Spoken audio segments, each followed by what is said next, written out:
Imagine you run a company, a good one, and you need to hire a software engineer. A resume comes in and it's strong. The video interview goes great. Sharp, professional, based right here in the United States. So you hire him. He does excellent work, hits his deadlines, never causes a problem. Every 2 weeks, you pay him like any other employee. There's just one issue. He doesn't exist. The man you interviewed isn't real. And the salary you've been paying him, quietly, faithfully, for months, is helping to fund a nuclear weapons program. This is the story of one of the strangest heists of our time. Because nobody picked a lock here. Nobody hacked your servers. The thief didn't steal money out of your vault. You handed it over, willingly, on payday, with a thank you for the great work. And by the end, you're going to understand why officials are treating this as a code red, and why they say it's almost impossible to stop. Let's start with the obvious question. How does North Korea, one of the most isolated, sanctioned nations on earth, get a paycheck from an American company? They can't exactly apply as North Koreans, so they don't. Instead, the regime trains up thousands of genuinely skilled IT workers and sends them abroad, mostly to China and Russia. From there, they apply for remote jobs across the United States and beyond, hidden behind stolen American identities, fake personas, and polished online profiles. On paper, they're a clean-cut developer from Middle America. In reality, they're an operative working for Kim Jong-un. These aren't sloppy fakes. The profiles are meticulous.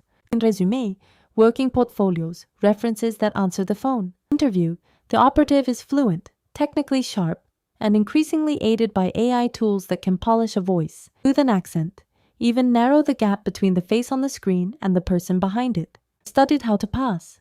They rehearsed the small talk. And by the time you're impressed, you've already lost. Because nothing about an excellent candidate sets off alarms. The problem they have to solve. When a US company hires a remote worker, it ships them a company laptop. And companies check where that laptop is. If a brand new employee in Texas suddenly logs in from an IP address in North Korea, the whole thing collapses in a day. So they need someone inside America. A real person at a real address willing to be the bridge.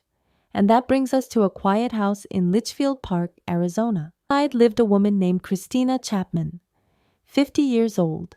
And the person running one of the most damaging operations of its kind in US history wasn't a spy. She wasn't a hacker. She wasn't a military officer. She made videos for TikTok.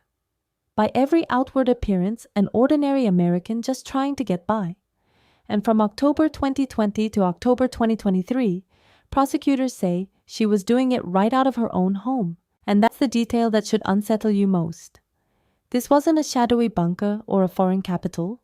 It was a normal house on a normal street with a normal woman who posted videos online. The neighbors had no idea. And that is exactly the point. A laptop farm doesn't look like espionage. It looks like the place next door. It can be anywhere, which means it can be everywhere. It's called a laptop farm. And once you understand it, you'll see how dangerously simple this whole scheme really is. Here's how it worked. A US company believes it has hired a remote employee living in America. So it ships the company laptop to that employee's address, which is actually Chapman's house. She receives it. She sets it up. She installs remote access software. And then the real worker, sitting overseas, logs into that laptop from the other side of the world. Do you see the trick? To the company's security team, the laptop is sitting safely in Arizona, logging in from a normal American home. The work flows in. The check goes out. And nobody ever sees the operative thousands of miles away, quietly typing through a machine on a shelf in Chapman's house. And it wasn't one laptop. When investigators searched her home, they found more than 90 of them. 90 company computers lined up and running, each one a different employee at a different American company, all of them supposedly hard at work in the United States. She managed the logins. She forged payroll records using the stolen identities.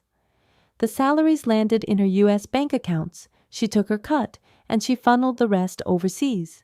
And to pull it off, the operation stole the identities of dozens of real Americans, generating more than $17 million. Now hold that number, because here's the part that turns this from a fraud story into a national security story. Where does that money go? Not to a mansion, not to a yacht. According to US officials, The wages these workers earn are funneled back to the North Korean state, and most of it flows to the part of the regime that builds weapons. Court documents tied the proceeds to the agency that oversees North Korea's ballistic missile program. Let that land. An American company posts a job. A hidden operative fills it. The company pays a salary it believes is going to an employee in Texas or Ohio, and that salary helps bankroll the missile and weapons programs of a government that has openly threatened the United States. You didn't just get scammed. You accidentally became a donor to a hostile weapons program.